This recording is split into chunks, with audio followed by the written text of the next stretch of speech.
You awaken beneath crimson suns, in a world where ash falls like snow, and memory tastes of iron. The air hums with the pulse of ancient drums, though no hands strike them now. In the dim red light of Korriban, your skin remembers scales it no longer wears, and your bones ache with ancestral weight. You are not one, you are many. You are Sith before the name was feared. You have never forgotten. The valley stretches before you, its cliffs carved with the faces of gods who were once men who were once beasts. Their eyes stare into nothing, unblinking, knowing. You pass beneath them, not as a pilgrim, but as a returning breath. This is the cradle. This is where it all began, not in fire, but in silence. You hear the whispers before you see them. The wind carries voices that curl around your ears like smoke, soft, reverent, violent. The first of your kind did not worship the stars, they warred against them. The Sith species, born of flame and thunder, were children of the storm. Their blood sang in conflict, and their tongues shaped curses like poetry. You were there among them, within them. You remember the sensation of claw and fang, of minds that bled red thought and dreams of domination. You were there when they walked upright, when they built temples from obsidian and bone. You descend into the temple ruins, where red crystals grow like veins through stone. They hum to unit like machines, but like beasts sleeping with one. Eye open, the Kyber knows. It always knew. These were not tools, they were mirrors. They carved their identities into it like wounds that refused to close. You approach the throne of Adis, the first Shadow King. The air thickens. You feel his presence, like an old, bruise-faded, but still sore. Adis was more than a warrior. He was a language made flesh. He spoke, and mountains bowed. He commanded, and the moons burned. It is endured, it corrodes, it consumes. He did not flinch. You sit where he once sat, and you see through his eyes a world torn not by invaders, but by prophecy. But Adis understood. He tasted their language and spat it back in flame. He fought them not with legions, but with inevitability. He died, but did not fall. His death was an echo so loud it became a beginning. The Sith did not end with him. They scattered some to exile, others to purpose. You were among them. You drift now through memory as if swimming through black water. The exiles from the Jedi Wars, a Rebellion, golden-skinned, arrogant.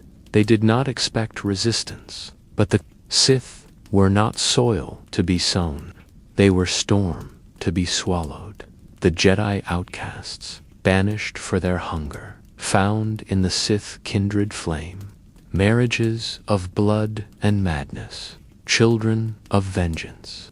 You remember standing in that merging, where red flesh met golden fury, where lightsabers first cut through Korriban's storms. You walk the path to the tombs now, your fingers trailing along ancient glyphs, still warm from the hatred of centuries. The tomb of Tulak Horde yawns before you like a wound. Inside, time spirals. Tulak's saber still drips with remembered blood.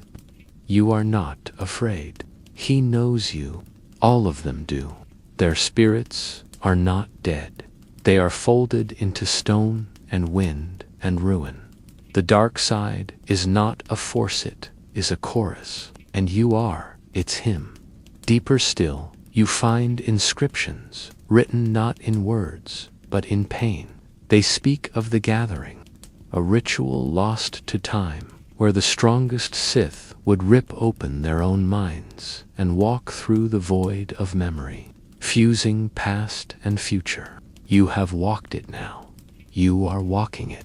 The sands of Korriban do not forget.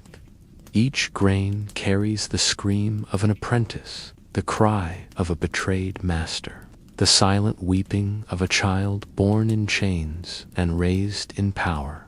You inhale it all. It becomes you. You pass the shattered altar where the first Sith rituals of flesh-binding were performed. They marked their bodies with molten glass, branding themselves with the names of fallen gods. You feel the heat still, and your own skin tingles in sympathy. It was not about Penet, was about permanence. To be Sith was to be remembered in blood and stone at the edge of the cliffs. The wind howls across the valley of the Dark Lords. Lightning crackles above, unnatural and endless. Each bolt is a pulse of memory. You close your eyes and feel them Naga, Sato, Marka, Ragnos, Ludo Kreshel, watching, all waiting. Their ambitions were not petty. They sought to reshape eternity. You feel their failure and their pride. They died, yes, but only in the way fire dies, by spreading. You fall to your knees, not in weakness, but in offering. You are not asking for power. You are remembering that you never lost it. It slept, buried beneath names and stories and centuries of Jedi lies. But now it stirs. The Force does not speak in words. The first Sith dreamed of empires, yes, but more than that, they dreamed of awakening, not of dominion, but of becoming. You feel it now, the dream curling inside your chest, old as the void between stars. The first empire was not a city, it was a sentence, a declaration against erasure. It said, I am still here, and you are. And you always were. You rise from the dust, and behind you, the tombs whisper your name, not the name you wear now, but the one they gave you in darkness. You do not speak it aloud. To do so would tear the sky. You walk on, deeper into Korriban, where the wind grows quiet. The sand falls more slowly, as if even time dares not rush the place you now enter. The horizon bleeds rust, and every step you take echoes against the stone in rhythms older than speech. The memory deepens here, thick as tar, fragrant with incense and forgotten ceremony. You remember the scent-burning myrrh and blood, offerings to the obsidian altar where the Sith first learned to fracture the Force. They did not bend it, they bled into it. They offered their despair not as tragedy, but as tribute, you see. Them now priests in armor, warriors in chains, children with black irises wide as planets. They are all one species now, the Sith reborn not in blood, but in will. This is the age of coronation. The age when the word emperor first meant something beyond dominion. It meant silence after fire. The first crowned Sith emperors were not kings in the galactic sense. They were concepts draped in flesh. They ruled not merely by power, but by prophecy, by presence, by gravity of the soul. You walk the darkened halls of the early throne worlds, where entire chambers were carved from meteors, and the walls wept with ichor. In Zeost's frozen dusk, the Sith gathered not for war, but for convergence. You were there when the bloodlines converged beneath a sky split by twin moons, rituals written in ultraviolet ink, sacrifices chosen by the pull of the void, and at the center one figure, tall as ruin, crowned in silence, declared not through voice, but through the stillness that fell when they entered. The first Sith Emperor was never named. Names diminish. whispering runes that shift across his body like thoughts. His skin does not reflect light, it consumes it. He speaks once every 1,000 days, and when he does, it is said that the Force forgets how to move. Empires were not built under him. They awakened. Planets aligned themselves. Warlords bowed without understanding why. You remember the way people wept in his presence, not from fear, but from unbearable recognition. He was not a man. He was what you might become if you remembered your fullest self. But with power comes fracture, and the galaxy is a thing that resents stillness.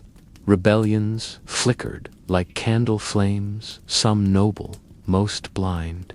And with each uprising, the Emperor did not retaliate. He simply waited. His patience was an empire of its own. Yet cracks formed, not in stone, but in soul. Ambition bloomed like mold.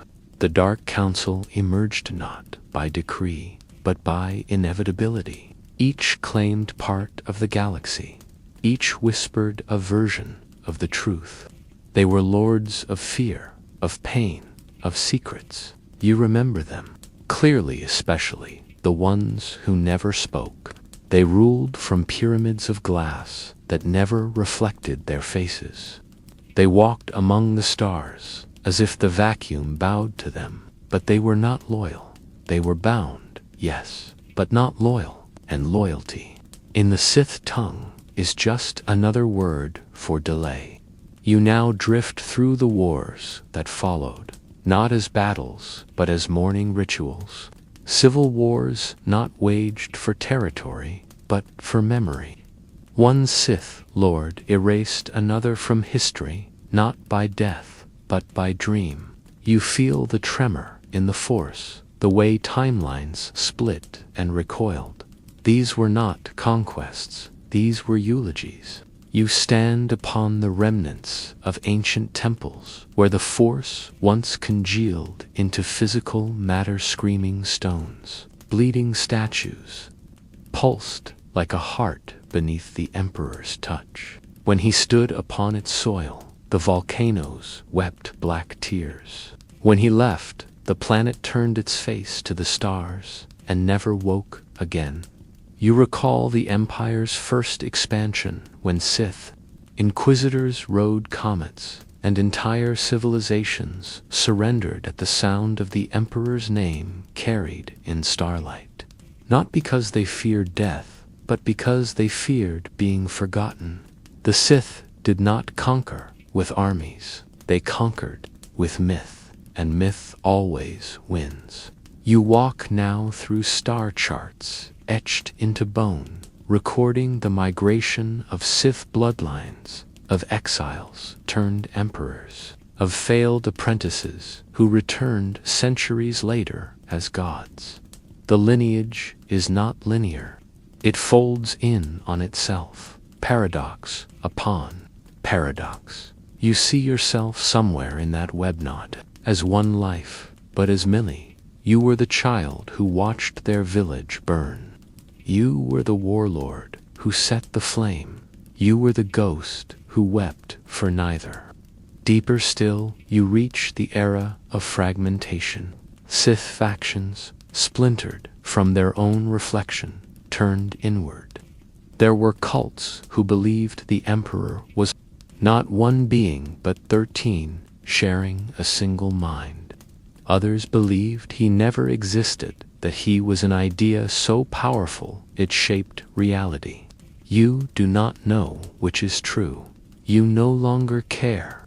Truth is a tool, and the Sith learned to wield it like a dagger. You kneel before the mirror of Korik, an artifact lost to most records, but not to memory. It shows not your face, but your potential.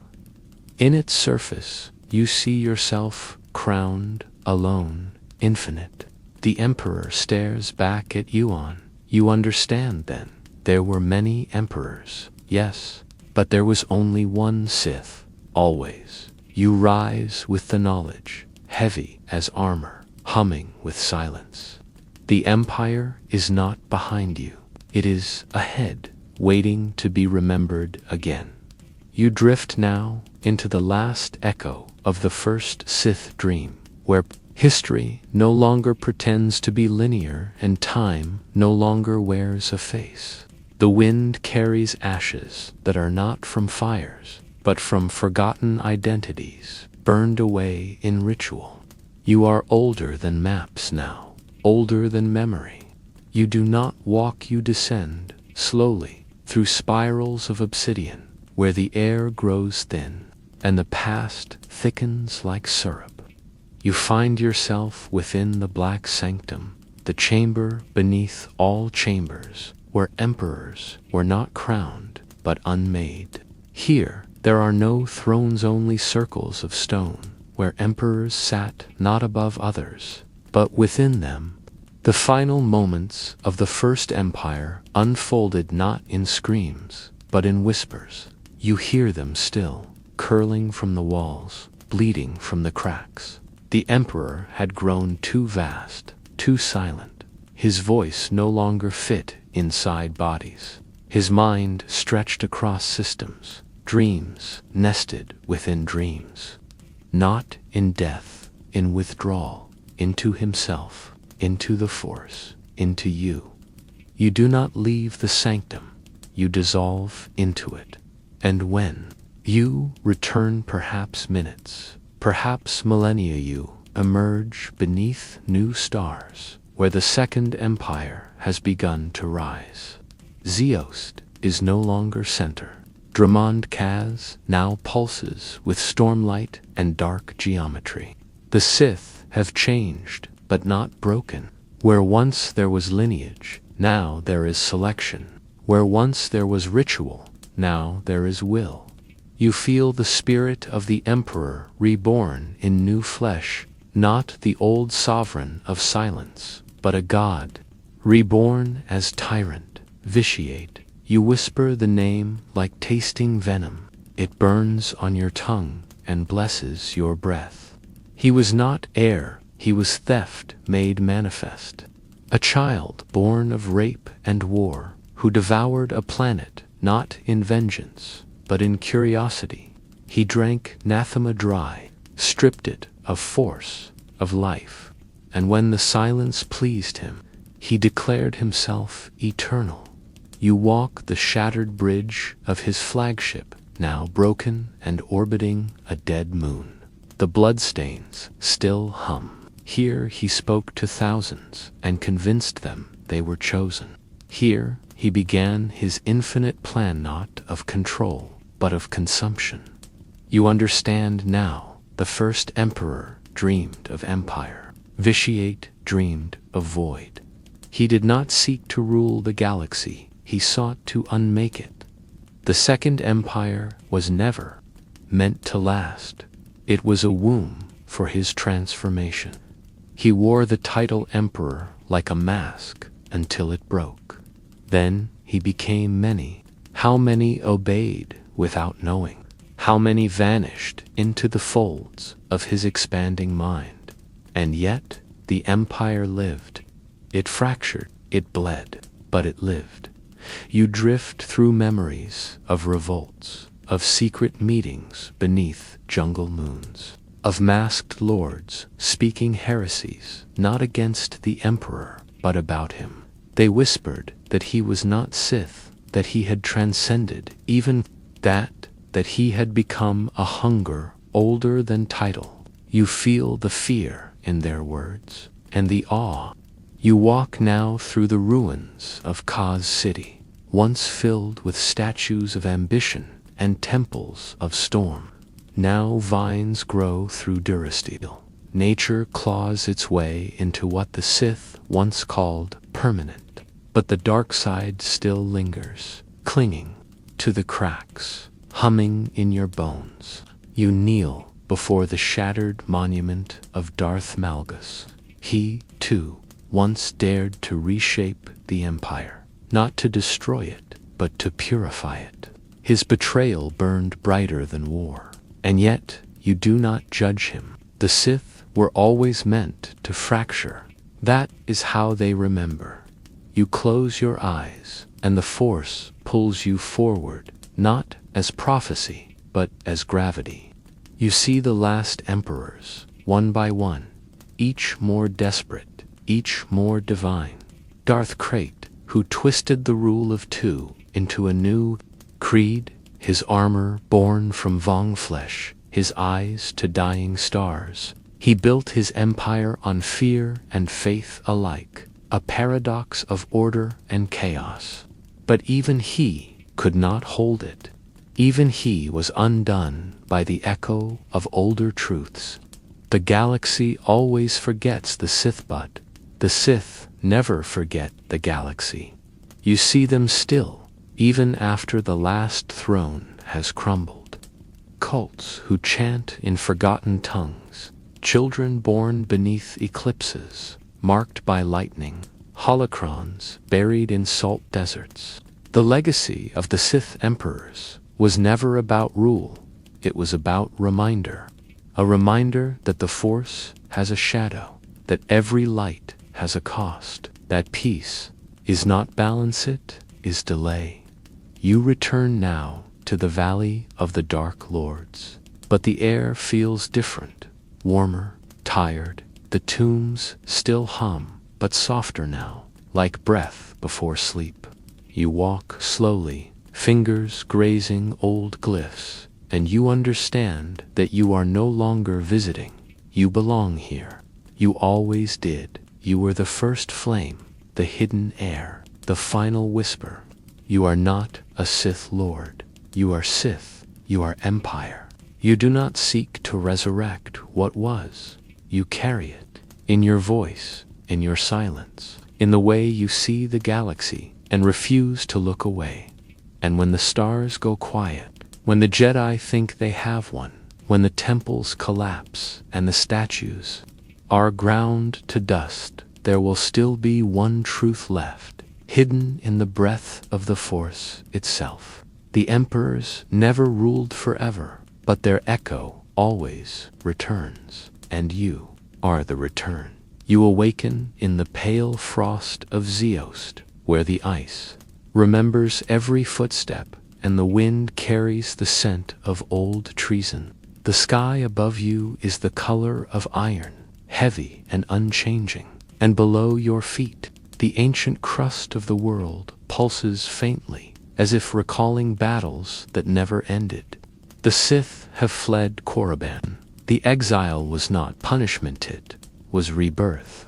You walk among them now, not as stranger, but as revenant. The red-skinned survivors carry the embers of Korriban in their blood, and the new lords, foreign of tongue and thought, bring fire from other stars. Together, they bleed into the soil and begin to write a new scripture, not in words, but in war.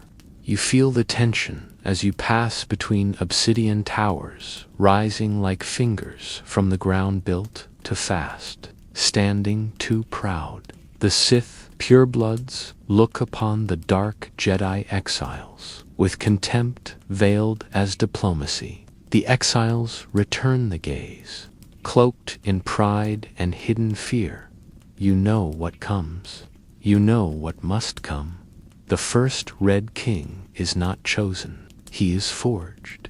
On the 12th night after the first uprising, when 3 temples lie in ruin and the frost has claimed 10,000 bones, he walks into the Hall of Shadows alone. His name is lost, but his silence is not. He does not speak to rule. He breathes. Others fall silent. He lifts his armand blades lower. He does not need allegiance. He is alignment. The Force does not bend around him. It stops.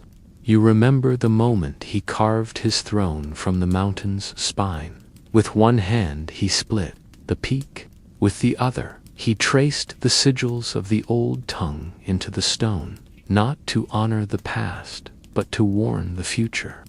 I am not your emperor, he said, voice like thunder through silk. I am your consequence, and none dared object you, who wore bones in her hair and drank the dreams of her enemies. The twin sorcerers, Ven and Vath, bound by a shared soul that split with every battle. They did not follow the Red King because they believed in him. They followed him because they saw in him the shape of survival. Zeost became more than refuge. It became cathedral. A cathedral to the idea that pain could be meaning, that exile was clarity, that the fire you lose in one world could be reborn in frost. The Red Kings did not build palaces, they carved philosophies. The Sith Order, under their rule, was a forge of mind and spirit. You remember the initiation rites, the endless walks into the ice plains with no robe, no name, no command but one: return changed. Those who came back wore silence like a weapon, their voices lowered, their eyes dimmed, and tamed, where lightning is milked from sky veins and bent into chains. The Sith on Zeost do not wield power, they become it. You taste that power, now sharp, metallic, ancient. Flame a ceremony meant to crown a successor after the first Red King vanishes into the storm. The ritual, older than Zeost, requires silence, unity, blood. 3 contenders rise, each bearing a fragment of the king's legacy. Lord Kesron, the philosopher tyrant; Lady Ule, the blade without fear. Temples split. The ice groans with the weight of ambition. You remember walking those nights, where darkness glowed blue and every corner whispered of betrayal. Brothers poison brothers, students burn teachers. The Red Court, once the center of convergence, becomes a spiral of grief. You see the aftermath. From above, floating in memory like a spirit unbound, entire cities swallowed by fissures, 4 storms ripping through monasteries, statues of the Red King shattered, not by enemies, but by those who once swore oaths beneath his gaze. And then the silence.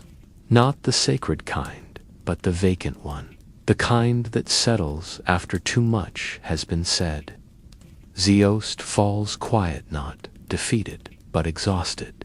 The surviving Sith gather in the Temple of Final Breath, their cloaks torn, their eyes hollow, and they declare a vow: no more kings, no more councils, only the strongest shall endure. You remember this moment, not as a fall, but as a pivot. The rule of one is whispered first here, not in its final form, but in essence. One dark side, one truth, many vessels. You understand now. Zeost was never meant to be empire.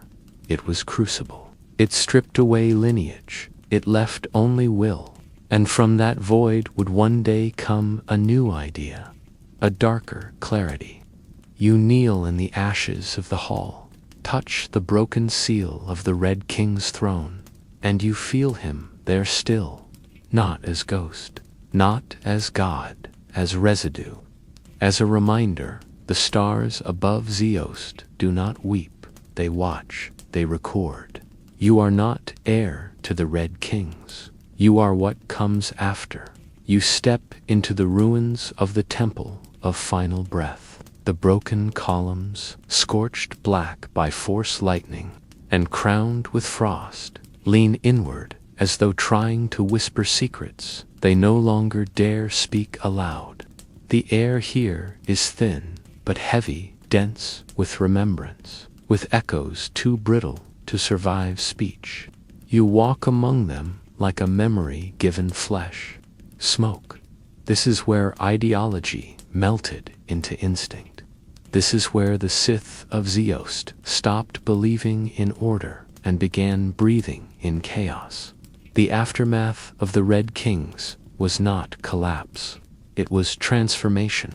The hierarchy disintegrated, but in the ashes of that disillusionment, something feral awakened. You remember the coming of the hollow sex-rogue Sith, who abandoned temple and title, choosing instead to roam Zeost's wilds with skin painted in blood and ash. They spoke not with voices, but with gestures, language sculpted in pain, meaning carved into flesh. They were not broken. You feel it in the trees that now grow through broken walls, roots curling around lightsaber hilts left behind by those who refused to bury them. These were not rebels, and in the darkness of the wild beneath, skies that never cleared, they began to listen to the Force in its rawest frequency, not shaped by tradition, not bent by ambition, just pure, jagged current. You descend into the Vanta caves, where purple crystals breathe in rhythm with forgotten rituals. Here, Sith children were left for days without food, told to listen, told to suffer, told to become. You remember your own footsteps on this stone, the way each hour passed like a century, the way hunger carved tunnels in your spirit through which clarity flowed like fire. You recall the moment you heard the Force speak not with words, but with pressure, with heat, with the absolute certainty that pain was not punishment, tit was instruction. And you knew then what the Red Kings had always known. You knew why they vanished, why they never built an empire. Empires age, empires rot, but pain endures. Above you now, snow begins to fall, again, soft as ash. You surface into the twilight of Zeost's third era one, where the Sith exist like lightning, without borders, without center, only strike. The warbands rise clusters of dark lords who no longer seek dominion, but demonstration. Each believes themselves truth. Each carves their code into stone, into skin, into soul. You see their banner shards of philosophy fluttering in the void. One declares freedom through conflict. Another offers only strength is mercy. A third bears no words at all, just the glyph of a shattered chain. These are not pretenders. These are prophets of fragmentation. You move among them, unnoticed yet known, like gravity, like myth. You feel their hate, but it is not personal. It is the raw currency of their faith. They trade in hatred like spice, cultivate fear like harvest. They are not cruel. They are committed. In the ruins of Calhor Prime, you find the last council ever held on Zeost. 7 lords, 7 swords, drawn, not to threaten, but to understand. No one speaks of peace. Peace is a lie, they all agree. But beneath the chaos, there's a quiet desperation. Each knows that without direction, Zeost will consume itself. And so, they reach consensus not of rule, but of exile. The vision comes from Lady Sereth, the blind, who has not opened her eyes since the Force burned her sight away. She proclaims a future not bound to Zeost, but scattered across the stars. Sith, not as nation, but as echo. And she names the place where the next seed must grow. Drummond Kaz. You feel the shift in the Force like a glacier breaking. A world of frost and scream, preserved in the myths that will come later. You walk the last road down the southern cliffs, where the final starships wait with lights dimmed. The warbands howl, farewells that sound like promises. The stones of Zeost shudder as if mourning. And you stand among them, hand pressed against the frozen heart of a monument that no longer remembers whose face it bore. You whisper to it. The weight of Zeost leaves your chest like smoke exhaled after lifetimes held. In the blackness of space, the Sith do not speak, they watch to the stars. And one by one, they begin to remember why they were exiled in the first place. Not for failing, for burning too long in silence. You do not look back. Zeost does not need to be seen. It is carried now in blade, in ritual, in scar. The Sith do not die, clings like frost to the hull of silent vessels. The Sith sleep in transit, their dreams filled with fire they can no longer touch, and voices they pretend to forget. But you do not sleep. You remember. Zeost is not behind you. It breathes in your blood. It murmurs in your silence. As the stars stretch into cold spirals and Dramond Cause draws closer, you walk the corridors of the ship like a priest walking through fogged prayer halls. Around you, the others mutter half-formed creeds, recite philosophies that contradict themselves with elegance. Each Sith carries a shard of truth, and none see the whole mirror. But your eyes are open. When the ships descend onto Dramond Cause, they do not land, they claim. The sky growls with unnatural storms, clouds shaped by centuries of untouched force energy curling into knots above mountains older than names. You set foot on black soil soaked in waiting. The jungle does not welcome, it watches. The air hums like a blade held too close to skin. And beneath the canopy, the Sith begin to build again, not as kings, not as cults, but as inevitability. Not a rebirth, it is a rearming. The Sith have not forgotten Zeost, they have distilled it. You walk through the early settlement structures, bound with vines, walls coated with ancient glyphs that shimmer only in moonlight. The jungle resists every nail, every stone, every ritual. Storms roll across the sky daily, howling as if the world itself rejects this occupation. And yet the Sith endure. They do not bend the world to their will, they wear it down. Dramond Cause becomes crucible again, a forge where patience and purpose bleed together. The old warbands dissolve into new orders. The hollow sects fade into shadow, their remnants forming the night diviners seers who drink stormwater and speak only in questions. The surviving lords begin to unify, not by choice, but by pressure. And it is in this slow fusion, this quiet boiling of power beneath chaos, that the next emperor is born. You see him first, not in throne halls, but in silence. A boy with void in his eyes, born during a lightning storm that split the great tree of cause into ash. He speaks little. He listens to everything. By age 10, he has no rivals. By 20, he has no name. He is called only Wrath made flesh. And when he takes the title of emperor, no one dares object. Not because they fear him, though they do, but because they feel him. He radiates inevitability.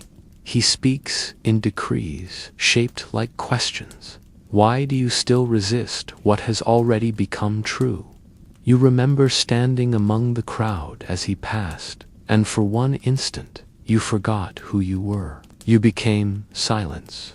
You became obedience. And in that moment, you understood that the next age had arrived, not declared, but embodied. The empire rises again.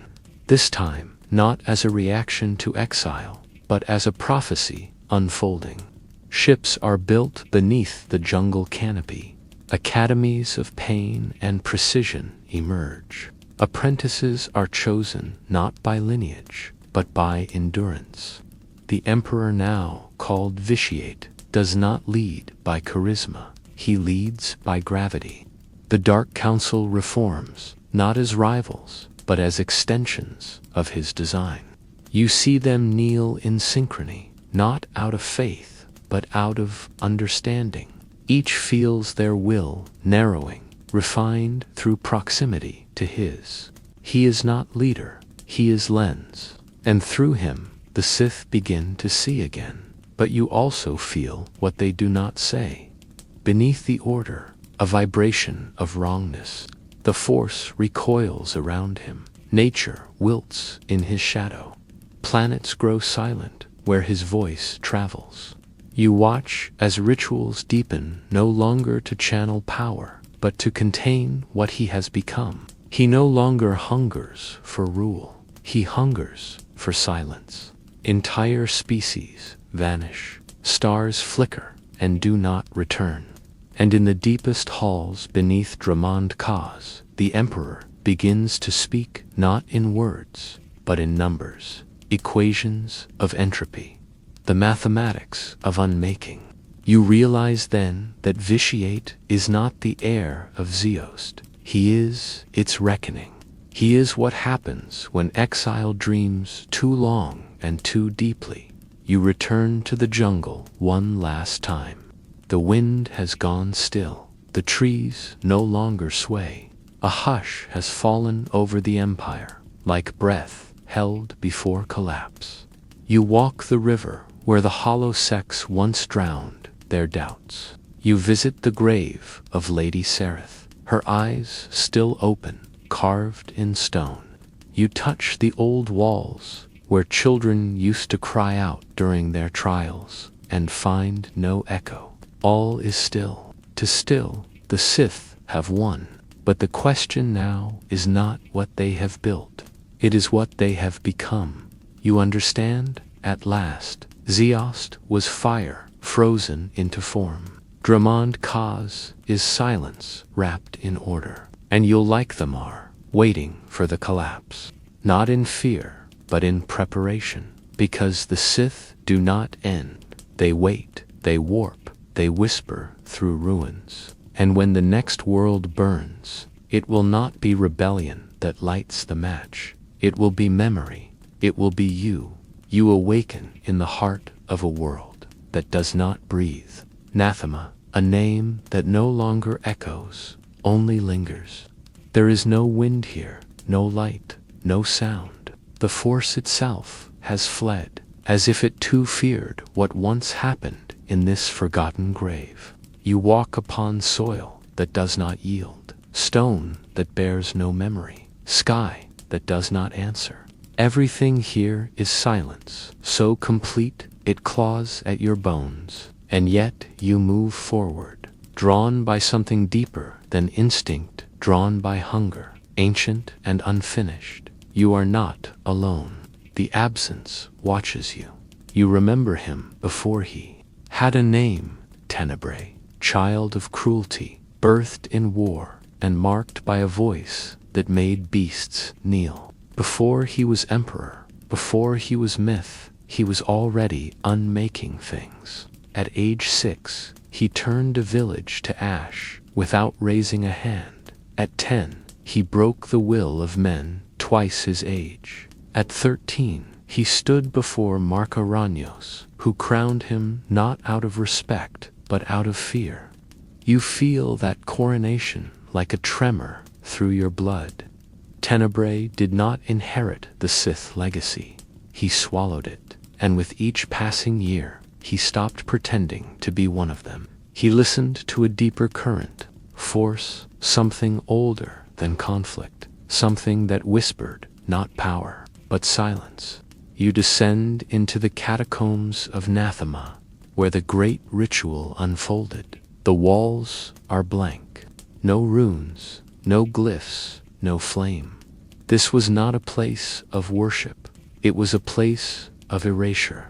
You feel it now, the memory of 1,000,000 souls, stretched thin, drained not for sacrifice, but for purity. The ritual of consumption. A rite crafted not to ascend, but to remove all that cluttered perception.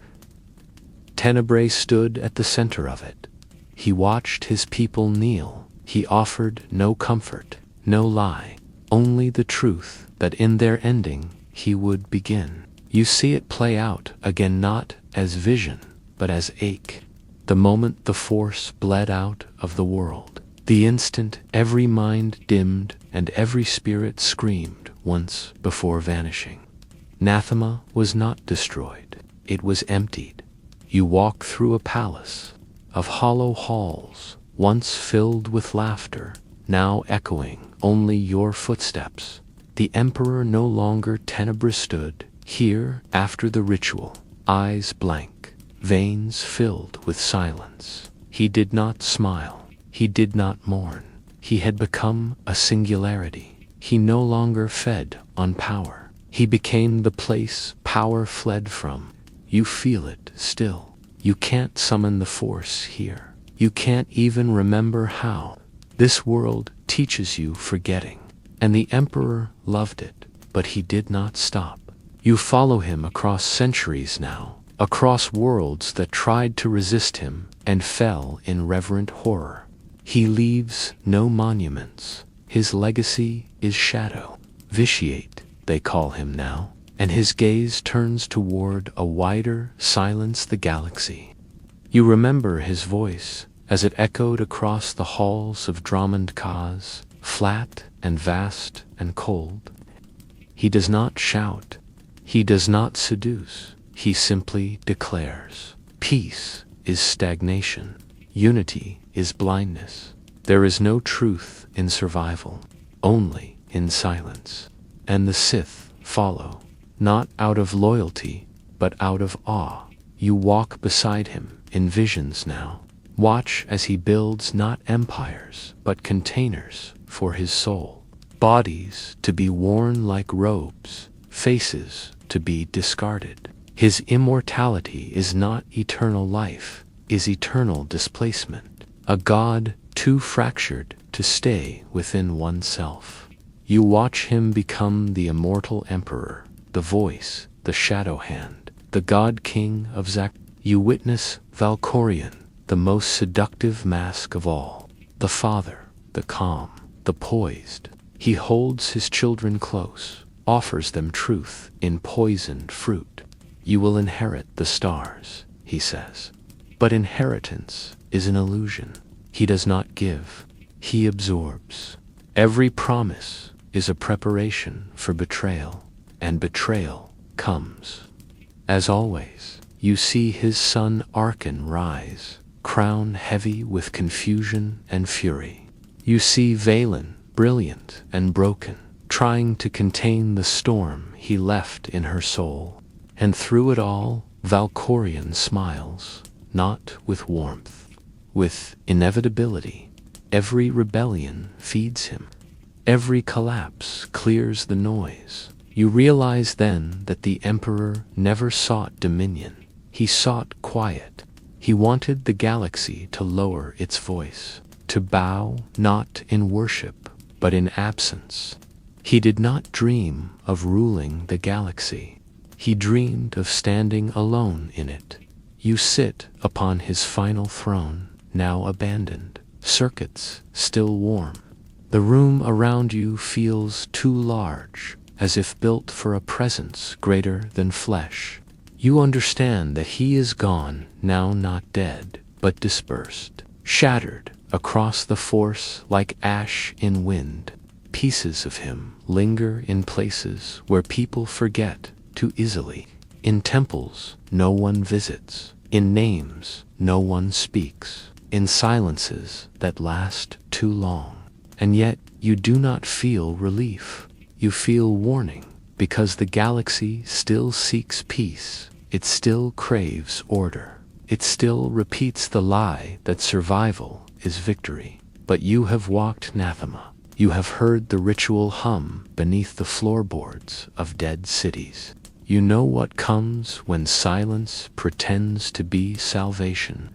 You rise from the throne, not as conqueror, not as heir, but as witness. The stars outside flicker in and out like blinking eyes. You walk into the dark, not to flee the emperor's shadow, but to carry it forward where others will forget to look. Because time was not silenced, only paused, and silence always ends. You move now through the ages where no history dares linger, where the records grow thin and myth begins to clot around the edges of what truly occurred. The emperor no longer walks among crowds or commands from thrones. He has become vapor, breath, thought without anchor. Yet his presence does not fade, it condenses. You feel it in the corners of rooms, in the pauses between words, in the stillness that precedes acts of terrible clarity.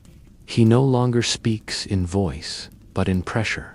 Whole planets shift course without understanding why. The force twists, not as a servant, but as a reflection.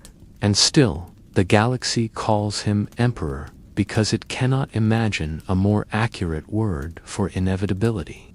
He has transcended title. He is not ruler. He is gravity. You return to Draman Kaz to find it altered, more efficient, more silent. The jungle still storms, but the people no longer flinch. Their obedience is no longer taught, it is inherited. The Sith have grown quiet, sharp-edged, moving like blades, unsheathed and floating on the wind. The Dark Council remains, but its members speak only in his shadow, knowing their lives are measured not in years, but in usefulness. You walk among the archives buried beneath the surface, past shelves of forbidden rites, forbidden names, forbidden dreams. At the end of one long corridor, you find a single sealed chamber, its door etched not with words, but with a circular scar.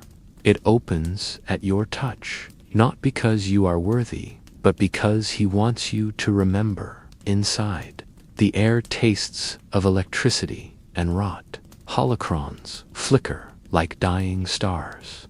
Here, you witness the Emperor's experiments not of weaponry, but of identity.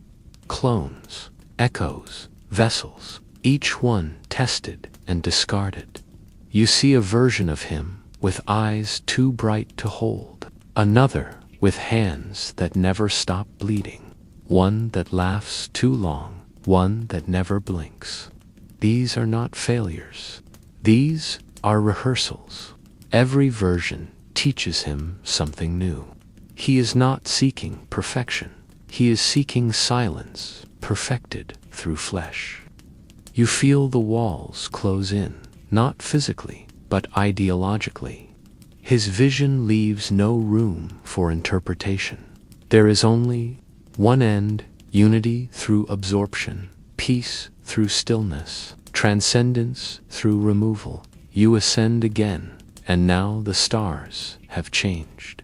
The eternal empire rises not on Draman Kaz, but from the throne world of Zakuel, a paradise built atop ashes no one remembers. Spilling Valkorion sits at the center, golden-robed, paternal, patient. You watch him offer justice in palaces of crystal, his voice calm as snowfall. But beneath the peace lies a design as ancient as Tenebrae himself. This empire does not conquer through war, it pacifies, it silences. Jedi and Sith alike are drawn in and softened, dissolved in bureaucracy and beauty. The war ceases, not through victory, but through forgetfulness. You see Force users laying down their sabers, not in defeat, but in longing. They believe they are being freed, but you see the edge of Valkyrion's smile. You see the stillness return. You journey to the eternal throne itself, where the gravity feels wrong, where your footsteps echo longer than they should. Here, he does not merely rule, he rewrites. His presence distorts memory, reshapes intention. The throne is alive, humming with algorithms older than programming. It does not obey commands, it completes wills. You place your hand upon it, and you feel everything galactic, unrest, planetary seasons, the prayers of distant pilgrims, and all of it bending gently toward stillness. The throne does not crush rebellion, it absorbs it, and you understand. Then this is not empire, this is entropy engineered. But there is resistance, always, his children, his enemies. You stand on Odyssean during the storm of uprising, where the alliance forms not as a government, but as a wound that refuses to close. Leaders rise not to replace Valkorion, but to reject his final design. They do not seek power, they seek breath, and yet you feel how close he came, how thin the veil had become. For a time, even the Force itself hesitated. It forgot how to move freely. It began to spin around him like a dying sun. You see Jedi and Sith turning to the same silence, reaching for answers in temples built from the same stone. The war that once defined them becomes irrelevant. All that remains is orbit. You retreat to solitude, into the inner storms of Zakul, where data and memory bleed together like oil and water. You kneel before the reliquary, where his final thoughts were stored thoughts, not of conquest, but of completion. I do not hate, the recording says. I do not hunger. I seek only to still the screaming of existence.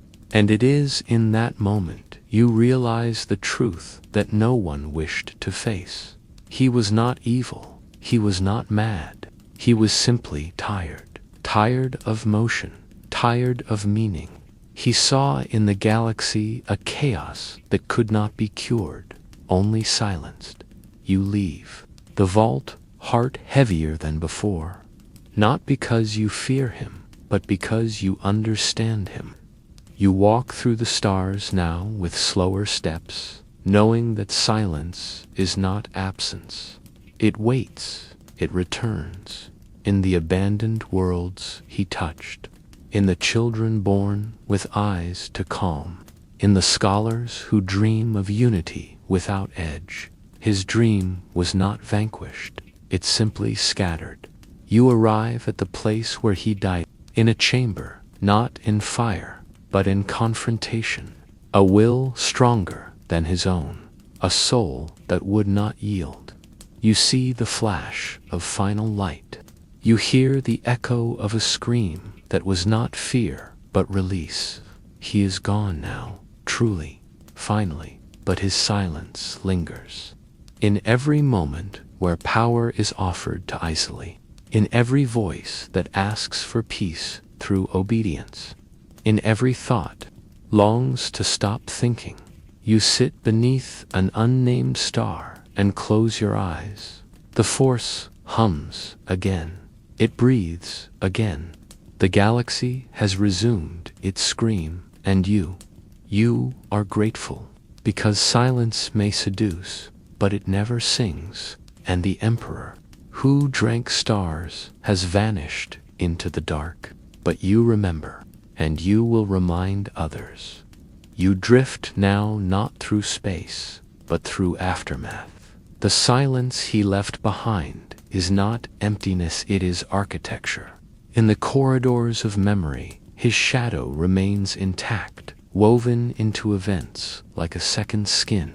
The Force flows again, yes, but its movement is cautious, like a creature emerging from beneath collapsed stone. And you are still walking through the echo. His death did not erase what he became. It merely loosened the bonds around it. You feel the tremors in systems far from where he ruled, voices that speak his name not in reverence, but in longing. There are those who still dream of stillness, who believe in the idea that peace can be achieved if only the noise of will is drowned. They have not seen Nathema. They have not walked through a world with no pulse. You remember, that is your gift, your burden. His name once split into 3 tenebrae vitiate. Valkyrian now breaks further still, refracting into myth, into heresy, into curiosity. There are cults who believe he will return, not in flesh, but in thought, that he became concept, that his will merged with the dark side itself, and now whispers through cracks in meditation. You walk the ruins of one such temple, where young voices chant in triplicate, heads bowed, eyes pale. They call him the listener, the architect of final forms. They do not see him as monster. They see him as escape. You do not interrupt. You listen. You remember that once even you felt the appeal, the allure of a galaxy without pain, without conflict, without question. But you also remember the price. You descend into caverns beneath Osses, where Jedi once stored forbidden knowledge. The walls here bleed light. You find fragments of logs, holocrons recovered from the Zakalon Wars. One speaks in hushed tones of a Jedi who faced him not in combat, but in clarity, who looked into his essence and saw not evil, but erosion. He was not darkness, the Jedi said, but a vacuum where even darkness had grown tired. You sit in that light, thinking, wondering if all power eventually turns to silence, if all empires curve inward into forgetfulness. The force around you trembles not in fear, but in remembering. Even it was reshaped by him. You rise again and travel through the outer rim, finding places he never touched directly, but influenced nonetheless. Planets where entire populations now worship quiet, where art has become geometry, where politics move in slow, perfect circles, without dissent, without breath. His ideas move without him. That is the final truth of his power. He does not need to speak. The memory of his silence spreads like fog. You walk through one such city, towering, beautiful, lifeless. No crime, no passion, no questioning. At its heart is a statue not of him, but of a closed mouth. Beneath it, words carved into obsidian, where nothing is said, nothing is broken. You place your hand upon the stone and feel nothing, not even the force. You step back quickly. You know now what it means to touch absence too long. But not all is lost. You return to voices, 2 temples rebuilt, 2 children laughing in languages he never understood. You find Sith who believe in hunger again, Jedi who embrace doubt, smugglers, scholars, soldiers, artists all, filling the galaxy with noise once more. And in that noise, life returns. You visit Bastion, where survivors of both empires now teach that order without chaos is stagnation, that legacy must always be questioned. The force here feels wild again, unruly. It does not bow, it dances, and you dance with it, grateful, because every footstep on uncertain ground is a declaration against silence. In your final pilgrimage, you go not to the tomb of Valkorion, there is none.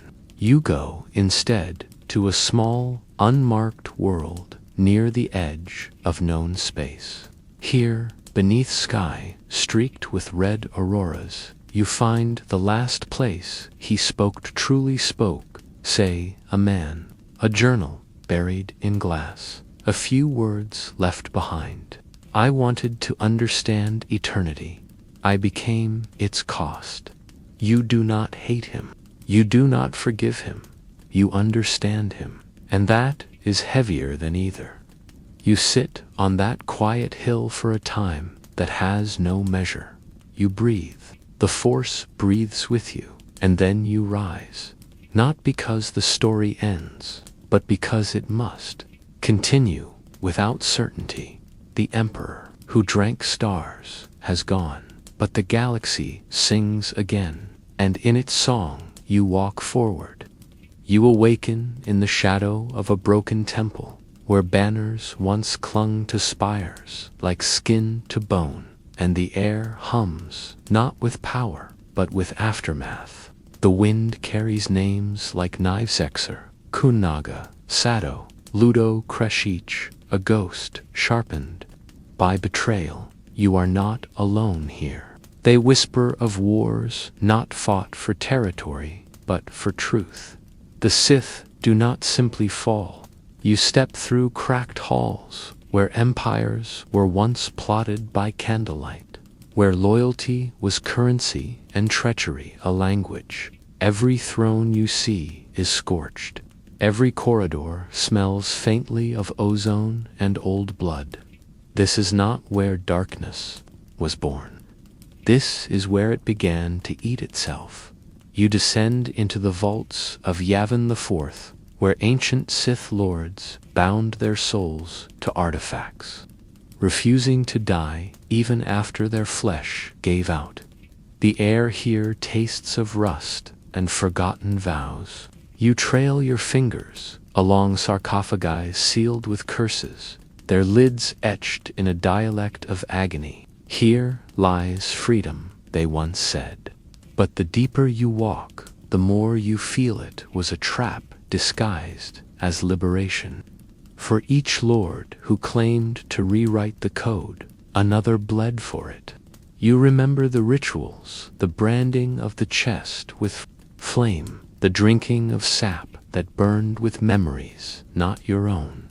You remember the moment when power became a mirror, and in that reflection, each Sith saw only themselves, more alone than before. You move through the corridors of the first Sith academies, were too narrow to walk beside another. You see now how carefully this was shaped. Every lord trained not to lead, but to endure, not to teach, but to destroy what could one day challenge them. You hear the echo of a master's voice. Every apprentice must dream of your death. If they do not, you have failed them. The apprentices learned, and they killed, not with cruelty, but with clarity. The Sith called this truth. You walk past a shattered training circle, where blood is still dark on the stone. A name is carved into the floor. You recognize it. Your own. Further into the past you fall, through visions shaped by legend and fracture. You see Ixer Kun, golden-eyed and glorious, standing before the Masasi as a god draped in hunger.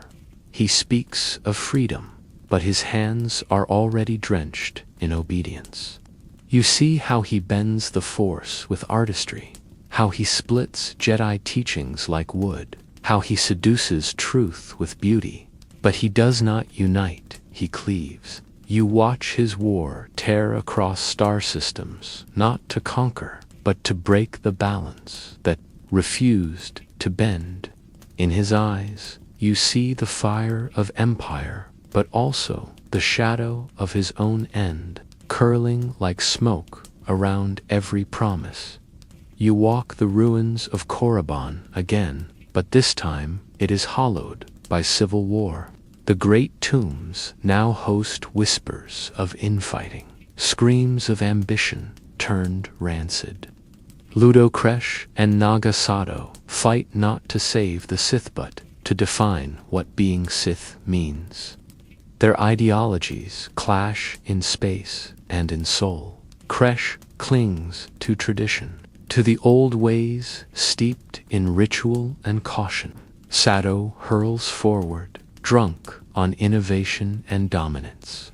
You stand between their fallen banners, both stained in pride, and you realize the truth. They were both right and both doomed, for the Sith do not allow synthesis. They shatter, and each shard cuts sharper than the last. You now see the emergence of the rule of Tunat as solution, but as scar, a wound so deep that it had to be stitched with prophecy. Darth Bane walks through fire, alone, cloaked in ash and fury. His eyes are not wild. They are quiet, calculating. He has seen what lineage becomes when left unchecked. He does not crave legacy. He craves precision. One master, one apprentice. No more councils, no more thrones shared by liars. You feel the simplicity of Eda Blade, honed, silent, inevitable. But even in its elegance, the rule carries its own curse. For in every master is a tyrant, and in every apprentice a blade. Too patient, you wander the edge of Malachor now, where the Force itself has been wounded. The land is cracked by weapons too ancient to name, and the air tastes of salt and death. Here, betrayal reached its crescendo. Here, Sith and Jedi alike learned that loyalty is as fragile as faith. You hear screams locked in crystal, memories, frozen mid-battle. You do not touch them, you listen. They speak of doctrines broken under weight, of alliances undone by secrets. You understand? The Sith do not fear the Jedi. They fear each other. Every empire they built crumbled from within. Every golden age turned red from betrayal. You walk now into palaces of dust, once resplendent, now hollow. The thrones here are occupied by skeletons still clutching their crowns. You kneel before one not in reverence, but in reflection. The crown slips from the bones and lands in your hands, light as grief. You do not place it upon your head. You carry it because you understand now, power is not taken. It is inherited from those too proud to protect it. You rise from the ruins, eyes heavy with knowing. The betrayers were not monsters, they were mirrors. They showed the Sith what they were too afraid to see, that in every conquest lies a fracture, that no structure can hold if built on solitude. And yet the Sith endure, not because they unite, but because they remember. Each betrayal becomes a lesson, each fall a warning, and in that endless descent they find their shape.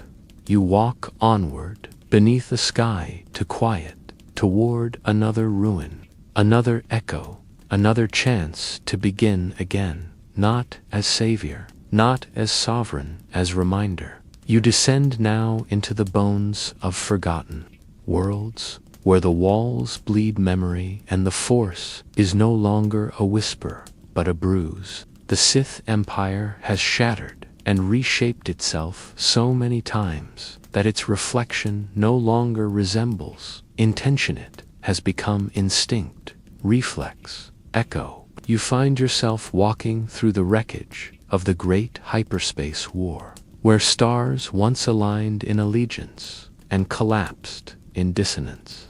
You see the ships floating lifeless in orbital graveyards, their names etched in scorched holes, their captains entombed in silence. These were not vessels of conquest alone, they were cathedrals of ideology, each crew believing they carried truth through the void. But truth, in the Sith tongue, is a weapon meant to cut both speaker and listener alike. You move through the remains of the Sith citadel on Relk, where the Force had once been so thick it hung in the air like smoke. Now it is thin, brittle. The rituals performed here burned too brightly, too quickly. The archives lie in ruins, scrolls turned to ash by a single argument between lords whose names no longer remain. And yet you feel it in your bones, that unspoken urgency, that need to be remembered, not through peace, but through permanence. Every stone was laid not to shelter, but to challenge. These walls were not homes, they were battlegrounds for ego and ascension. You read what remains of a single doctrine. There is no inheritance, only theft. You feel how deeply that belief bled into every rite. You follow the trail of the shadow wars, not fought with armies, but with apprentices and spies, each one trained to smile while hiding the dagger. You see Darth Zana whispering truths into the minds of those she knew would betray Hurge to measure their resolve. You feel the paranoia that built with every generation of the rule of two, how each master sculpted their apprentice with the slow precision of an artist carving their own tomb. The knowledge passed down was not given. It was extracted, piece by painful piece, beneath fire and suspicion. And in that extraction, the Sith did not weaken. They refined. But refinement comes at a cost. You find yourself in the presence of holocrons long sealed, their keepers silent until you approach. One sparks to life, revealing Darth Gravid-once, a seeker of balance, a Sith Lord who believed he could reconcile the light with the dark. You watch him destroy entire libraries, his eyes wide with sorrow, convinced that purity lay in unification. But his mind fractures before your eyes, his power curdling into Safuin. Another holocron ignites, Darth Millennial, who rejected the rule of two and wandered into prophecy, founding cults that worshipped his visions. You hear his laughter echo across centuries, the laughter of a man who saw too much and believed too quickly. These are the exiles within the exiles, the ones who could not bear the weight of dichotomy. You return to the galactic core, where the Sith infiltrated Republic space, not through invasion, but through influence, politics, wealth, seduction. These became their weapons. You walk the halls of Coruscanti high society, where Sith agents whispered in the ears of senators and danced with Jedi too tired to see their own fading. The war changed here. It was no longer about sabers and lightning. It was about suggestion, the slow bending of trust, the delicate corruption of ideals. The Sith did not need to win battles. They only needed to make the Republic believe that compromise was progress. And as you watch the golden buildings flicker under twilight, you realize they nearly succeeded. But even this age fractures. The Sith never settle. Even in victory, they divide. You walk the night battlefields of the new Sith Wars, where chaos was given wings. Dozens of lords crowned themselves with blood and flame. Each one declared themselves the true continuation of the Sith. None survived. The Force itself groaned under the weight of so many contradictions. You hear the cries of children raised only to inherit a name they were fated to betray. Entire planets turned into laboratories of suffering, not for results, but for philosophy. One lord built an empire without soldiers, ruled only through fear, carried on wind. Another sealed himself in a crystal vault, waiting for history to catch up with his prophecy. You feel their desperation, the yearning for meaning in a creed that never allowed it. And then you see Bane again, not as myth, but as man. Older now, tired, triumphant, he walks through the smoke of fallen temples, his face lit only by fire and loss. His vision has become reality. The rule of two survives. His apprentice watches him from the shadows, already calculating. Bane does not flinch.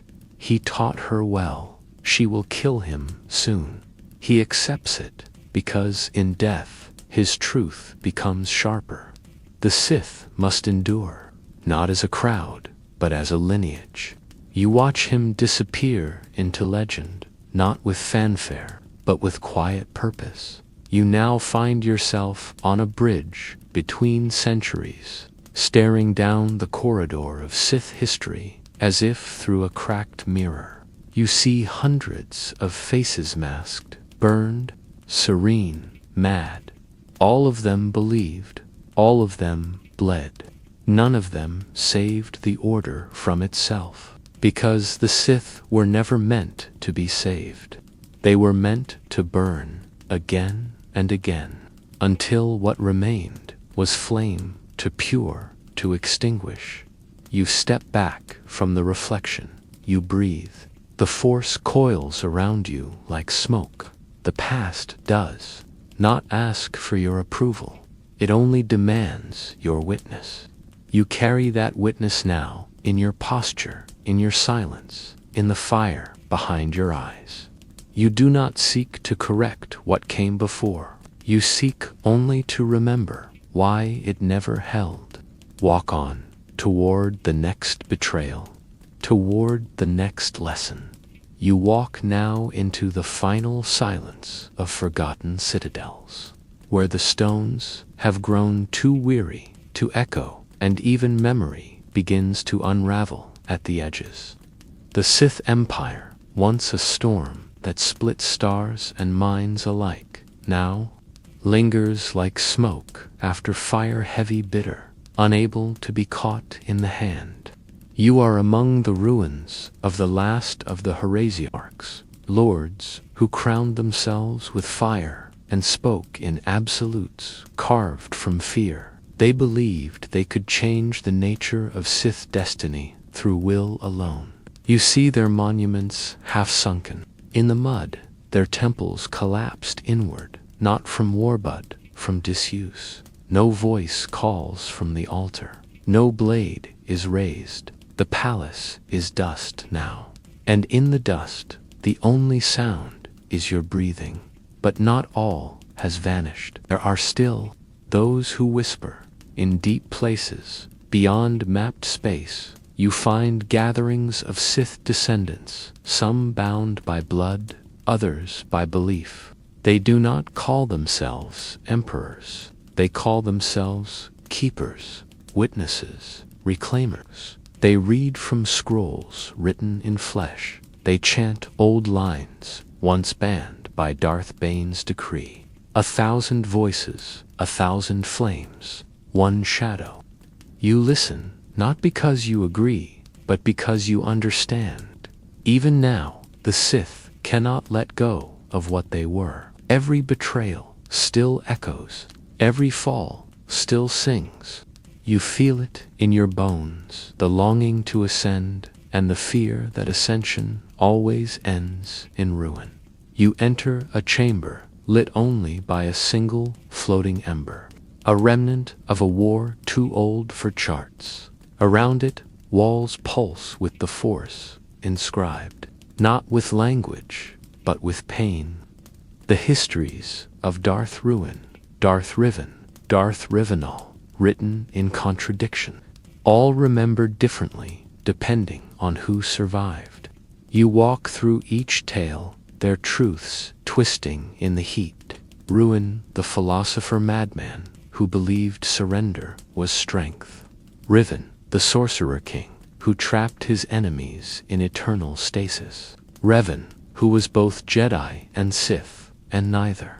By the end, these were not mere lords. They were rifts, and each time the Order tried to hold them, it cracked further.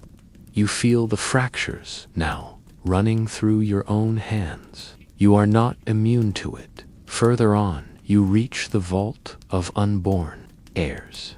Inside are masks that have never been worn, thrones never sat upon, names never spoken. This is where ambition is stored until it finds a vessel. And you realize, with a slow, aching certainty, that the Sith do not die with their lords. They linger in artifacts, in prophecies, in the hunger passed down like a whisper through generations. Even now, there are children in distant moons, dreaming of power they've never seen. They reach out, fingers trembling, and they feel it. The echo, the invitation. And you, walking through this vault, cannot help but ask, what would you do if offered that crown? You turn away, but the question follows, and then you reach the end, the true end. A shrine with no markings, a tomb with no name, no saber, number, holocron, just a chair, carved from meteor stone, facing a wall that was never finished. You sit, not because you expect revelation, but because you are tired.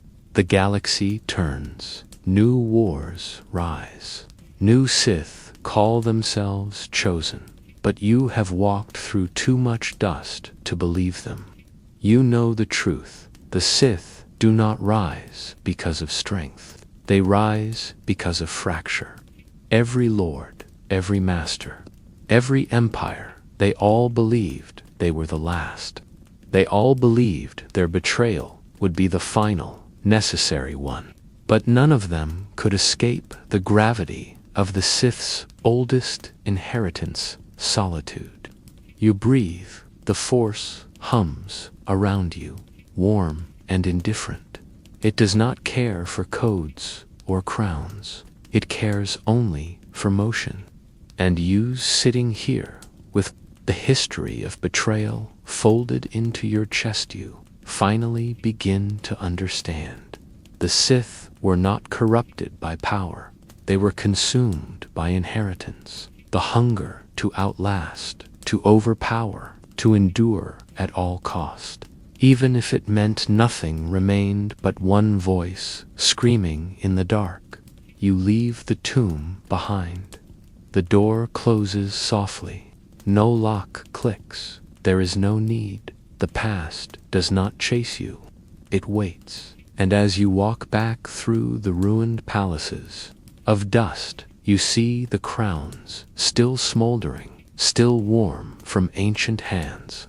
You do not touch them, but you do not forget them either, because you now carry something more dangerous than power.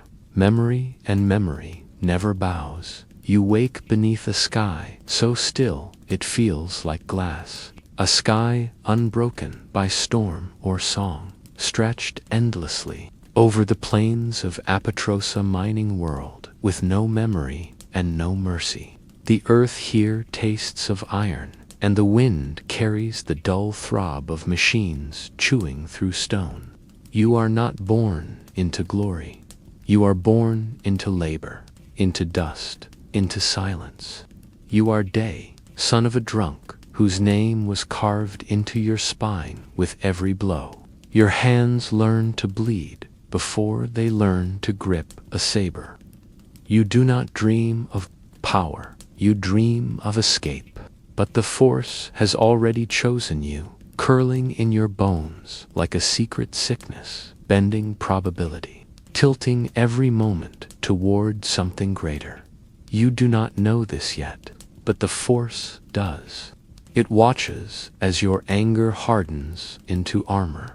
You walk the corridors of the Outer Rim Mining Guild barracks, where sweat replaces belief and survival means keeping your head down. But you never could. You fight, you win. And every time, something inside you hungers for more. You leave Apatros, not as a son, not as a worker, but as a weapon without a name. The Sith take you in like a storm takes in flame. They offer you a name, Benand it fits, like a scar. You arrive on Korriban like a blade freshly forged, sharp but untempered. The Sith Academy welcomes you with poison and prophecy.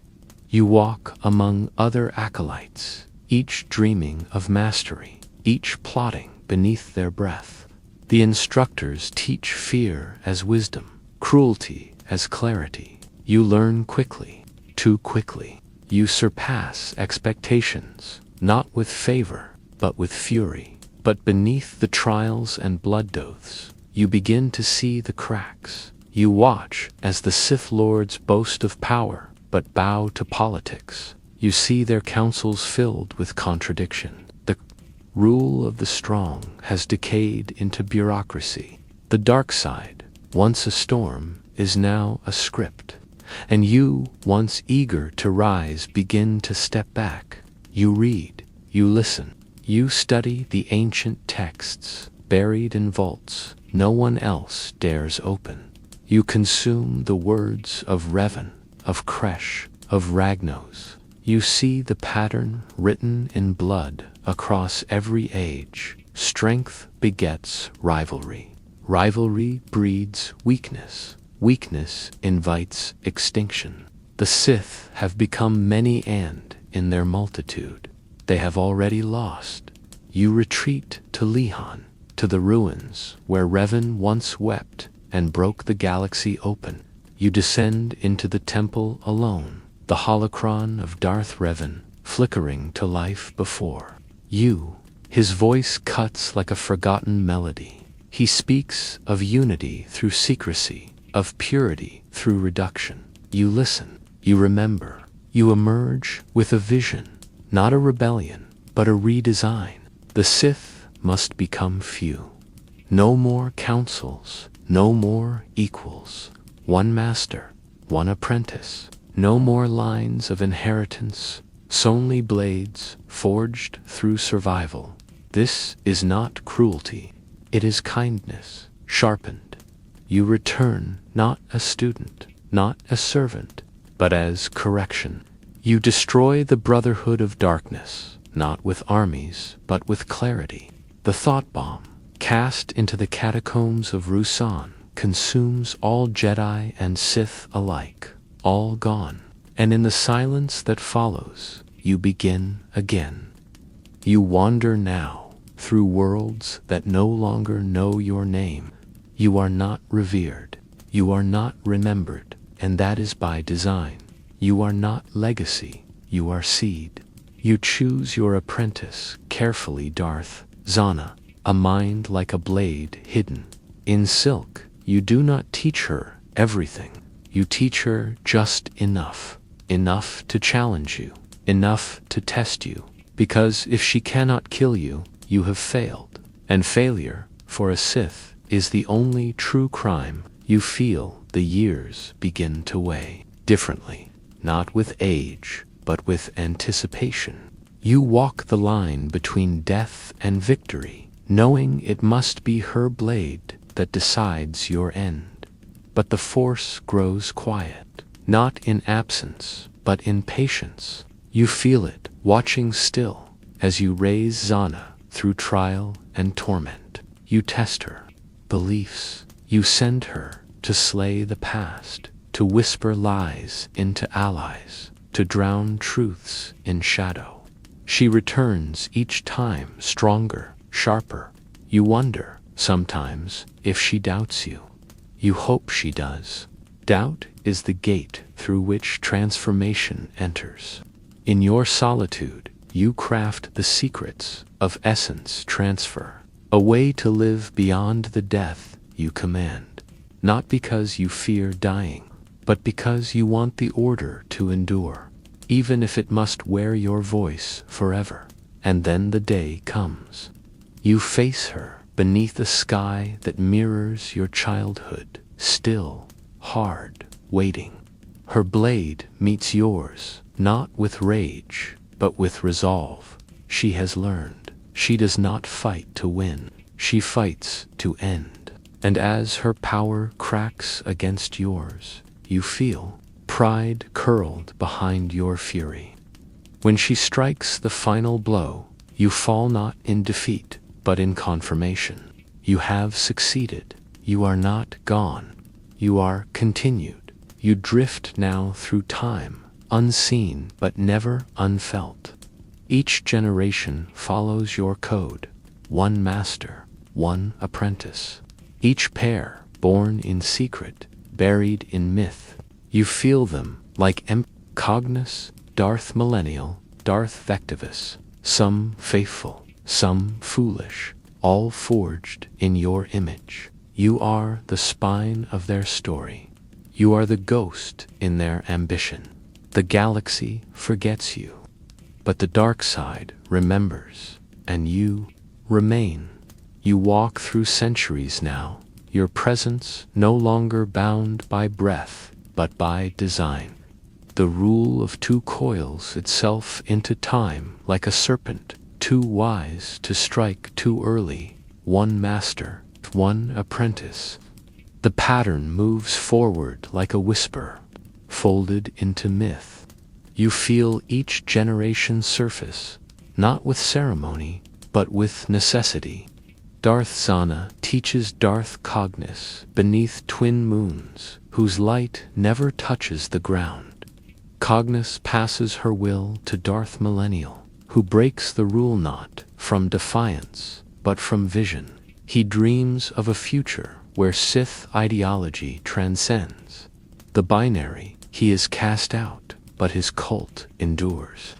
You feel that fracture, like a breath drawn too deep, but the line continues. One becomes two.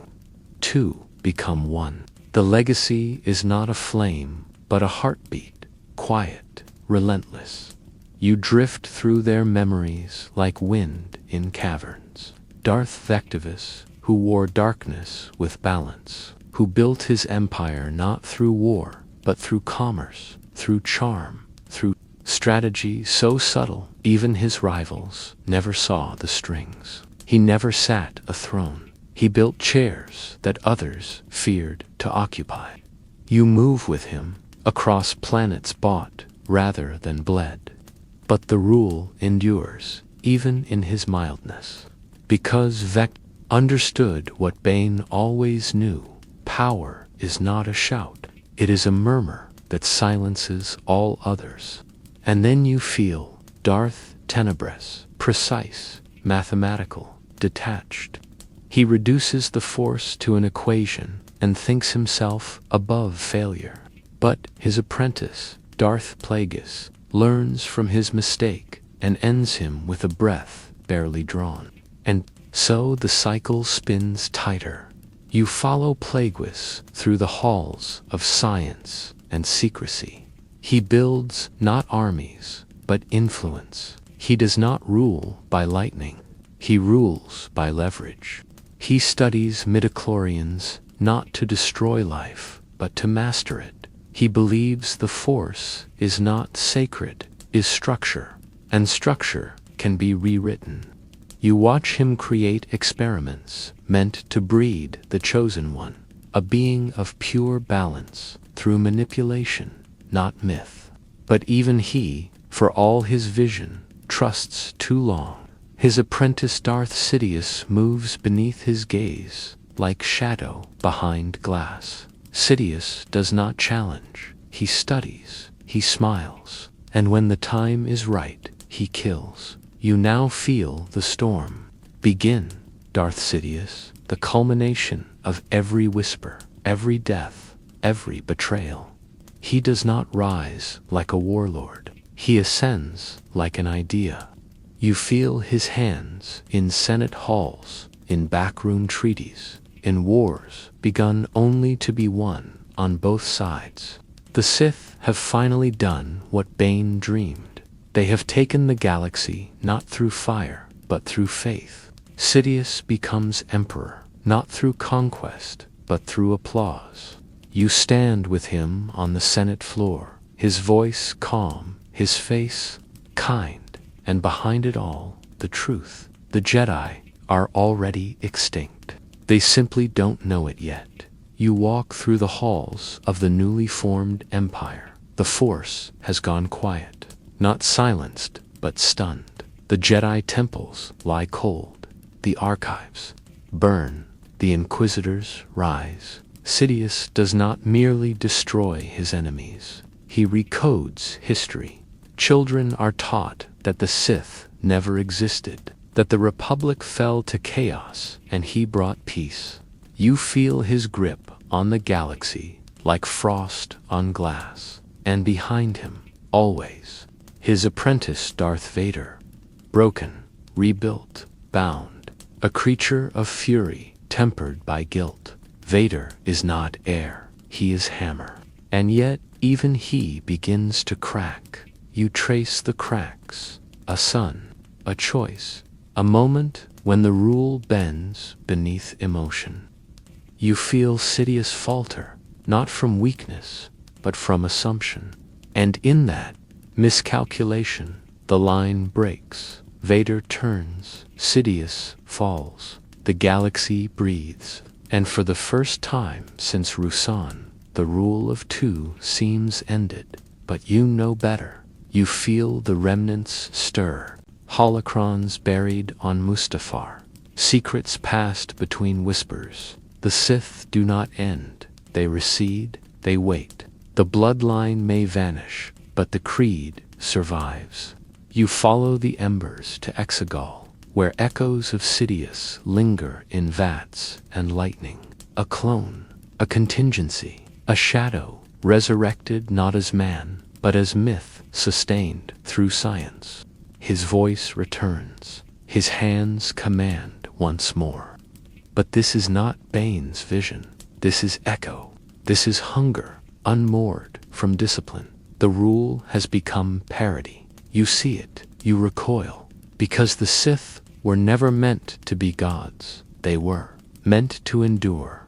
You now walk away from the thrones, the palaces, the machines. You walk through the dreams of those who carried your code without knowing, knights who flirted with fury, scholars who questioned Jedi dogma, smugglers who killed with conviction. The rule of two lives, not just in title, but in pattern. In every bond where teacher sharpens student, in every betrayal that births clarity, you feel its rhythm in every age, its truth in every lie. No, Darth Bane did not merely create a path. He carved a scar through history, a scar so deep even time limps around it. And you still walk that path. You stand now at the edge of remembrance, where all names begin to blur and the echo of Darth Bane hums, not in voices, but in decisions. The rule of two has passed through blood and betrayal, through clarity and confusion. It has birthed empires, slaughtered brotherhoods, and cradled vengeance in golden thrones and rusted prisons alike. You walk the remnants of these Ecos places where power once screamed but now sighs, in an abandoned outpost on a moon without a name. You find the carvings of an apprentice who died too soon. He taught me to sharpen myself, the stone reads. He never told me how to rest. You feel the ache behind those words, the cost of a life lived in anticipation of murder. That is the hidden truth of Bane's legacy, not its triumph, its loneliness. You descend into a cave flooded by time, where a single holocron floats above the water, pulsing slowly like a heart, trying not to die. You reach for it not out of need, but out of mourning. It awakens at your touch, casting the faint image of Bane himself, older than you remember, quieter. His voice does not command, it confesses. I ended the chaos, he says, but I began the silence. You hear the weight he never showed in life, the burden of being right in a world that was too broken to listen. He speaks of Zana, of the blade she became, of the centuries that followed. If they forgot me, he says, then they remembered correctly. I was never the point. The point was survival. And with that, the holocron dims. You step into the present, where the Sith are fragments, scattered in cults and whispers. Their teachings diluted, their power uncertain. Some claim the rule of two ended with Sidious. Others say it continues in secret, passed from one masterless wanderer to another. You feel the pattern still humming beneath it, all repetition, seeking purpose. In the shadows of the unknown regions, a child trains with no name. In the ruins of a temple, an old woman speaks to the dead. In a government office, A senator hides a lightsaber beneath her desk. The rule has evolved. Yes, but it has not vanished. It has infected thought, infiltrated culture. The Jedi speak of balance, but balance does not arise naturally. It is fought for, blade against blade, will against flame. You see now that Darth Bane was not a destroyer of empires. He was a cartographer of inevitability. He mapped the fall of civilization not as a tragedy, but as a truth. He understood that power must contract before it can expand again, that chaos is too fertile to be left unguarded. He planted seeds in silence, not so they could bloom, but so they could wait, and wait they have. You pass through worlds where his name is dust, but his doctrine is law. Planets ruled by one mind and one mind only. Worlds where dissent is not. Punished it is impossible. And while these are not Sith in name, they are Sith in design. You see Bane's eyes in the structure of control, in the symmetry of command. You see him in those who rule without kindness and rise without mercy. And yet, for all his vision, there is something missing, something he never spoke aloud. You find it in the diary of a failed apprentice, buried beneath a collapsed spire on Ambria. He taught me to crave strength, she writes, but never what to do with peace. That is the fracture running through every Sith that followed. They knew how to kill, but they did not know how to stop. The rule of two is an engine without brakes. It propels the Sith forward, generation by generation, but never tells them where to go. You walk that edge, now blade drawn, purpose flickering. You are heir to a creed that ends only in blood. You are the question it refuses to ask, and then you arrive at the resting place, a tomb without decoration, sunk beneath obsidian cliffs, shielded from all time and censor. You enter alone. Inside, there is no holocron, no relic, only a single stone, smooth and dark, inscribed with one sentence, asterisk, the order is the weapon. The apprentice is the blade, the master is the wound. You stand there for a long while, hearing nothing but your own breath. You realize then what Bane truly meant. The Sith were not meant to dominate the galaxy.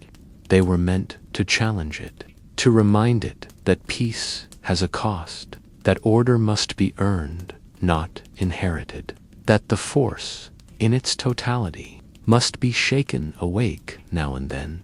You turn away from the stone, not because you disagree, but because you have work to do. You step out into a galaxy that thinks it is safe, that thinks the Sith are extinct, that thinks power no longer wears a face shaped by fear. And you smile not with malice, but with memory. You remember the first scar, the first betrayal, the first apprentice who looked into their master's eyes and said, "I am not ready, but I am enough." You walk into the future now, carrying the fire, the wound, the clarity, because the rule of two was never just a structure, it was a prophecy, and you are its fulfillment. You awaken in the velvet halls of Coruscant, where gold light filters through durasteel, and nothing bleeds unless permitted. The sky above is too clean, too ordered, like a painting hung in a tomb. The Republic lives, bloated and breathless, held aloft by rituals it no longer understands. The Jedi move like relics across polished floors, their robes heavy with tradition, their minds filled with warnings, long faded into script. Peace reigns, or so it claims, but peace is not truth. Peace is anesthesia. You feel it now, the hush before the storm, the stilled breath of a galaxy moments before it remembers how to scream.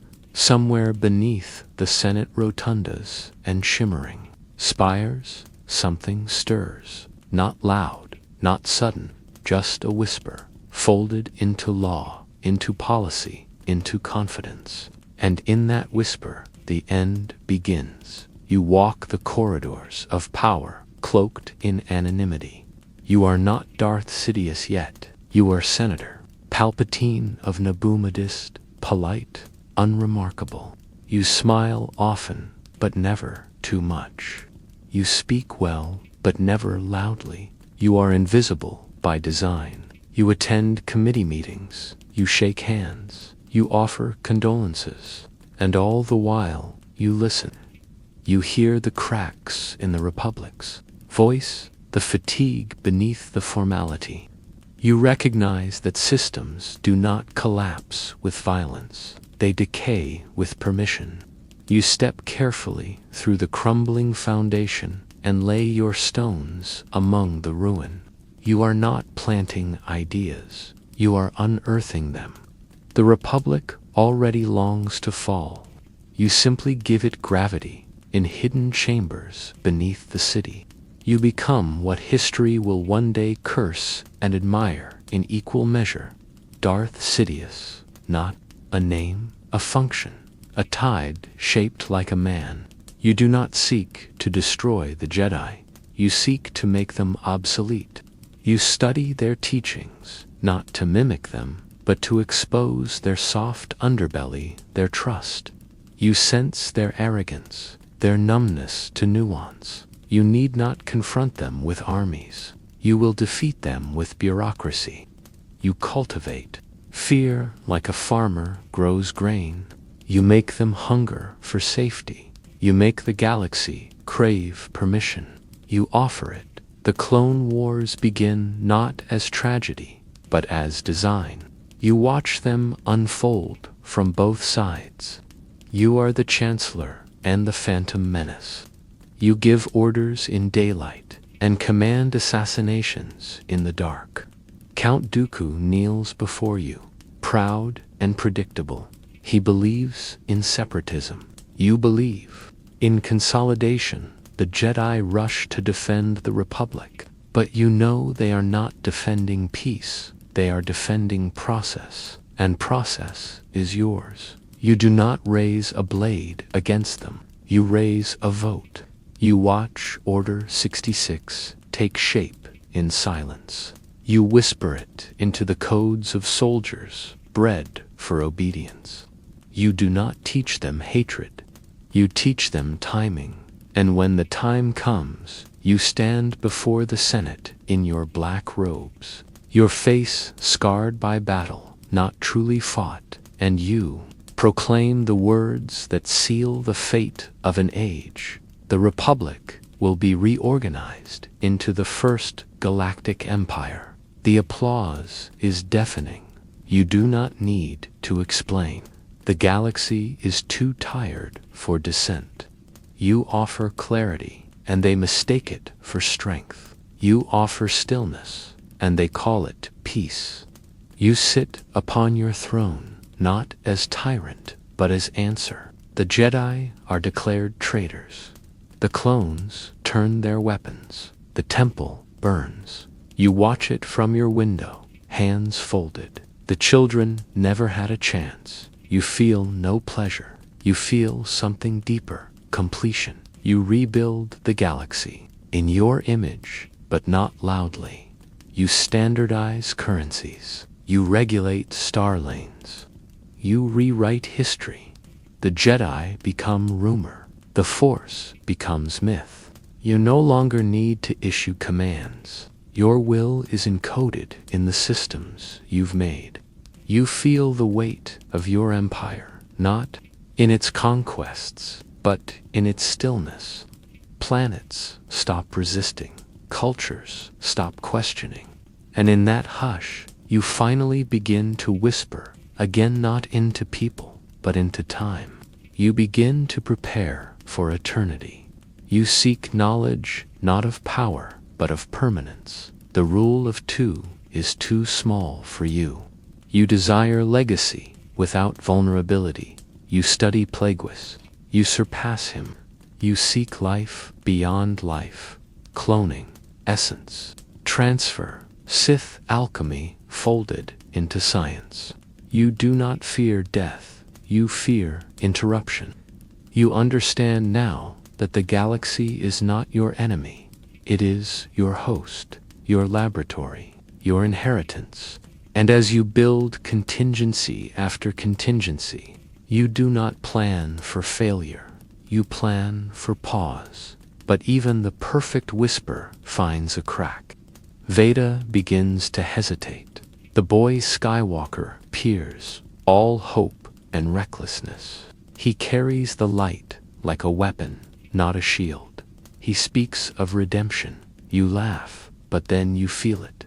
Not in the blade, in the bond. Father and son, apprentice and master.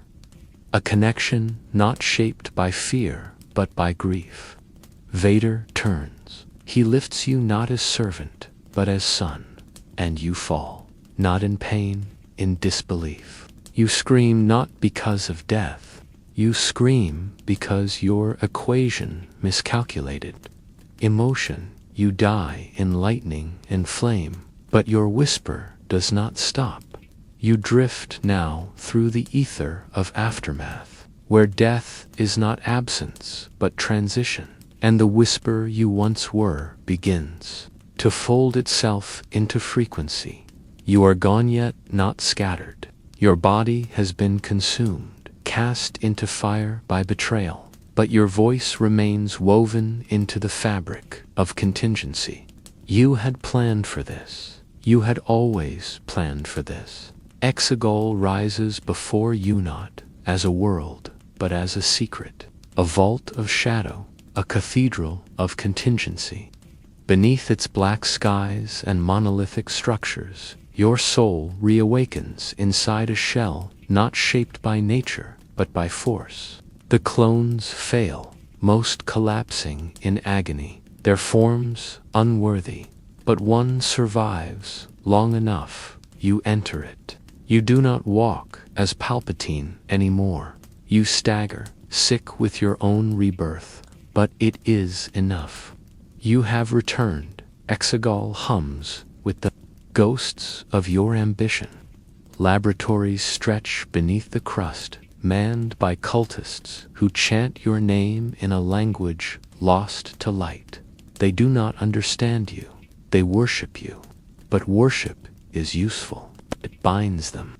You use their hands to build fleets, not a function, but of fierce star destroyers, capable of planetary execution, each a sermon of dominance. You feel the force here differently. It is not flowing. It is being pulled inward, like a tide dragged beneath your throne. You are a nexus now, not just of power, but of resentment. You do not rise to reclaim the galaxy. You rise because the galaxy dared to believe it was free. You remember Snoke not as a rival, but as a tool, a mask you wore to manipulate the conflict you could no longer touch directly. Through him, you fed both sides of war. Through him, you broke the Jedi again. Through him, you whispered to Ben Solo, stroking his legacy, poisoning his bloodline. You did not need to convince him. You only needed him to question. Doubt is the door. He opened it willingly. You shaped Kylo Ren not into air, but into echo, a dark flame with no shape, no clarity. He believed he could rule. You never intended him to rule. He was bait, a lure, because true power lies not in corruption, but in invitation, and your true invitation had yet to be offered. You turn your gaze to Wraitha girl, shaped by desert and denial, who carries the Force like a wound that never heals. She does not know her origin. She fears her strength. You whisper into that fear. You shape her trials not through confrontation, but through inheritance. You do not need her to fall. You only need her to come. Exegol calls to her, and she answers. She stands before you, your blood, your legacy, the mirror of your failure and your salvation. You do not see a child, you see succession. You offer her your throne, not with rage, but with purpose. I am all the Sith, you declare, not as boast, but as ritual. You are the culmination of every betrayal, every murder, every whisper carved into time. And yet she refuses. She does not choose rage. She chooses defiance. And in that moment, the lineage cracks. The rule of two shatters, not with rebellion, but with choice. She lifts her saber. She reflects your lightning. You feel your own power recoil, not because she overpowers you, but because she does not desire you. The temple shakes. The voices you carried, the voices of Bane, of Sidious, of all the Sith scream in denial. And then silence, true, total, unbroken. Your body disintegrates, your essence unravels. You do not fall into death, you fall into irrelevance. But even as you vanish, your echoes scatter like seeds. You drift now through the ruins of your last empire. The First Order lies broken. The Final Order never truly stood. The galaxy breathes again. The Jedi rebuild in fragments. Peace blossoms, not like a flower, but like moss, quiet, stubborn. But you are still there, in the paranoia of leaders who remember too well, in the technologies scavenged from your ships, in the children who still dream of red sabers in the dark. You are myth now, and myth survives in ways flesh never could. Your statues crumble, but your patterns endure. You walk unseen through databanks and textbooks. You linger in the philosophies debated by Force scholars who speak your name with both terror and awe. You are not gone. You are diffused. And in every generation that asks whether control is worth sacrifice, your whisper curls behind the question. You no longer need to speak. You have become the question. And somewhere, in the cold reaches of a forgotten moon, a child touches the Force for the first time. Their eyes widen. Their anger flickers like a match just struck. No one is there to guide them. No Jedi, no Sith, just the memory of power. And your whisper, faint but familiar. You could make them listen. The story does not end because you never truly left.